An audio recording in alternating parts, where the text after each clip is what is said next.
What's going on, guys? It's Cats here and welcome to F2 2018 career mode. Yep, this is episode 1 out of 1 in the F2 2018 career mode, and sometime very soon we have F1 2019 career mode. This is the same game, as you probably know, but yeah, never mind. We're going to be doing ART, and we are going to be going, as you can see here, there's driver academies you can pick with the F1 that gives you more reputation with these teams. So there's Ferrari, Mercedes, Red Bull, all that stuff, McLaren, Renault. We are going to be going with Mercedes because I'm doing a career mode personally as well that I don't record, and I use that with the Ferrari thing, so I decided to try out the Mercedes one in this one. But I'm going to shut my mouth now because there's a cutscene here that you need to hear.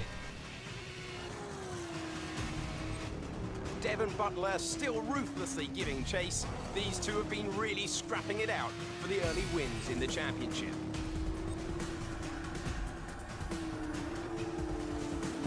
And something's wrong.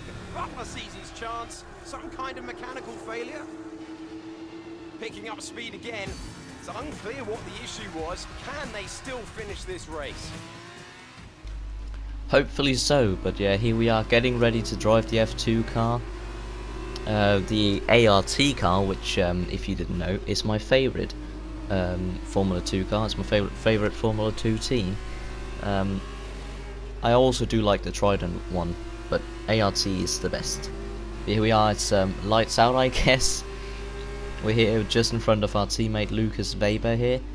We have a turbo issue, I believe it was, so we're not going to be having the best pace. You can see we just changed cameras, changed up some settings. Your teammate wants to pass you.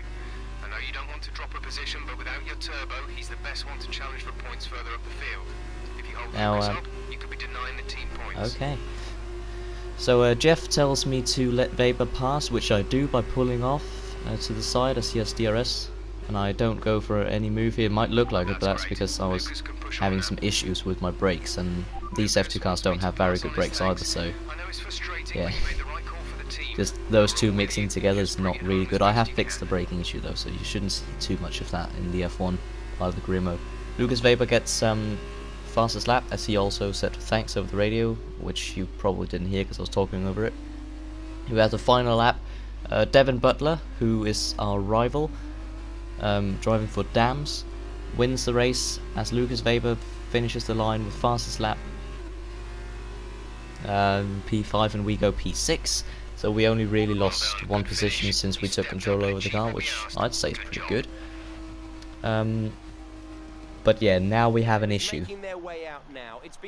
Because I was a big dum-dum, and I forgot to record the cutscene for this scenario that happens afterwards. Oh, sorry about that. I also forgot to record the next scenario, and I also forgot to record the cutscene for that. So after this podium sequence, we'll be going straight to the last scenario, which is Abu Dhabi. And yeah, there's an intro there with the F2 commentator speaking over it. Yeah, let's give Davide Valsecchi and the other guy the microphone. So here we are in Abu Dhabi. Each and every event in the Formula 2 calendar has led us here to this, the final event of the championship, and one that promises to be a spectacle every bit as exciting as we might have hoped. So the Yas Island circuit offers 21 corners and a lap distance of around 3.4 miles. There are a few opportunities to pass with long straights and DRS zones in 2 places, turns 8 and 11. Plenty of close racing then, plenty of speed, and plenty of excitement for the fans, no doubt. Joining me for one last time here this year is Davide Valsecchi. Davide, I'm glad you're here, because I think I'm going to need help processing all this. Surely, this is as exciting as it gets. Yeah, you're right, Alex. It's the perfect finale. 2 drivers, rivals of season, now going into the final race, tied on points. Both way out in front at the top of the standings. Meaning whichever of these 2 drivers cross the line first will be crowned champion. I can't wait.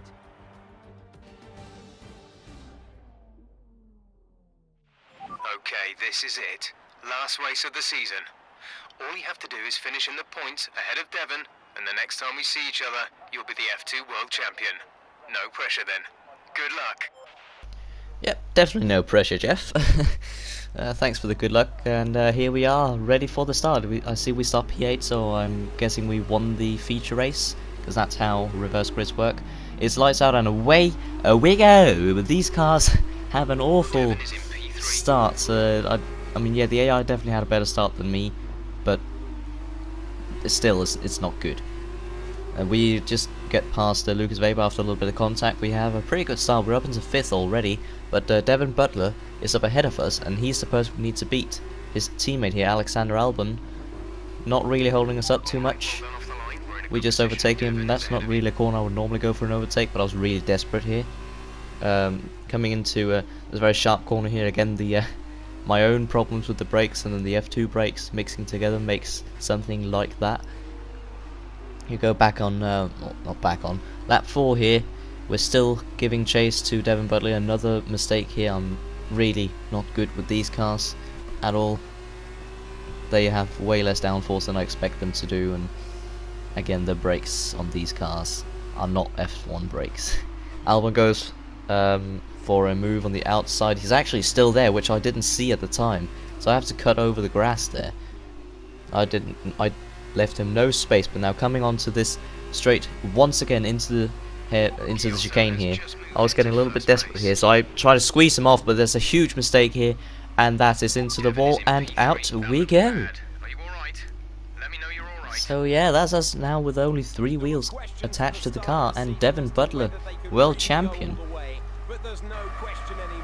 And yeah, this is the exact opposite of what I wanted to happen, but you know, shit happens. Maybe, I mean, maybe I could have caught him up in the final few laps there. Maybe not. Maybe would have still been champion if I didn't crash, but I crashed, and that's my fault. And not really anything else to say. I was too desperate to overtake, but here we have another cutscene. Much as it hurts, we admit that was a great drive today. Congratulations. On the championship as well. Well, I'm sure you thought you had me for a while, but I guess your luck just didn't hold out. Oh, I haven't got long. Could I have a quick word? Sure. Privately. Oh, okay. I'll see you later then. So, I'm sure you've probably already heard, but if you haven't, I'm going to be racing in the F1 Championship next year. Now, I don't know what your plans are, but let me give you some friendly advice. Don't try following me. For sure. You might get an offer from one of the smaller teams, probably someone desperate, and then you'll be stuck in P18 all season with car trouble. And you won't ever really be able to challenge me. But you stick it out here for another year, now that I'm gone, you've got a fighting chance of winning next year. And if you can manage that, I'm sure one of the larger teams would love to have you as a development driver. Alright, thanks. Oh, look out for yourself, yeah? Man, he does not want to race you.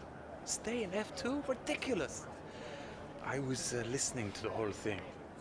Too bad for Devin, though. I'd be shocked if you don't have an F1 contract offer already. And if my deal pans out, man, his head is going to explode. Well, let's hope so, Lucas. Here we are 2 months later in London in my agent's office. Let's see how this pans out. We're looking at the 2019 lineup predictions. Ooh. Ah, welcome. Come on in. Take a seat. It's time we had the big conversation about your next move. Your performance at the F2 Championships last year got you a lot of attention from the Formula One teams. Some of it more positive than others. I'm not so concerned with who does or doesn't like you. You'll have plenty of time to win the doubters over. But I am concerned with our choices. They're narrowing as we haven't shown commitment to anyone. Now, as your agent, my advice is to make your decision now. We can worry about comfort and finer points further down the line. I need you to review these. You've earned every single one of these proposals. So take your time, have a read through, and don't get too hung up on specifics. Let's get you a Formula One seat. So here we are. I am with the Mercedes Driver Academy, so I'm just not even going to let it be a spoiler. We're going to go with Rocket Williams Racing. Because I feel like that'll be a fun little challenge. As you can see here, the contract says like we have a lot of bonuses here actually. Level 3 all upgrade time reduced by 1 week, 10% quicker pit stops, 3 upgrades per department, not really needed though. They expect us to be qualifying 19th or above, and finishing 19th or above, which means that I have to beat my teammate because you know it's a Williams. But then again, I must say that the Williams is not too bad on this game. But we accept the contract with them. Let's see what Emma has to say. Excellent choice. From my conversations with them, they're going to be very excited to pursue this opportunity with you. I'll let them know our intentions immediately. I'll have to clean up some final details with them, but that's what you pay me for. Other than that, congratulations. You've earned it. Thanks, and bye, Emma.